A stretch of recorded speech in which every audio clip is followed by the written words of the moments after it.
First of all, congratulations, Ivy. This is a comeback win for you and your team. Ano ang naging mentality ninyo sa fifth set?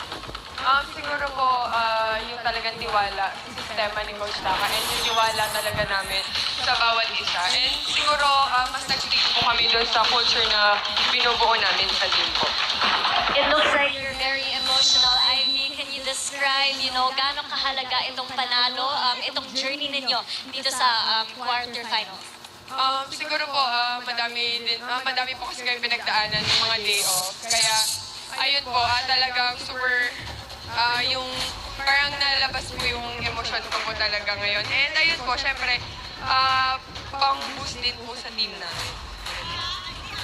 You're absolutely dominant, Ivy. At the start of the game pa lang, ito ang tumatakbo sa isip mo. Then you have a goal in your mind for today. Baka gusto mong i-share sa mga fans and family mo ang mga naging inspiration.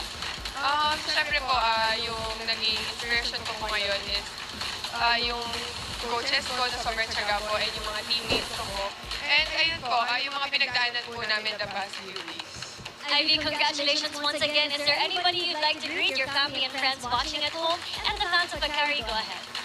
Siyempre po, una yung family ko po nasa Pampanga, sina Mama, Daddy, and si Adi na nanood po ngayon. And siyempre, si Caldo po at si Daddy.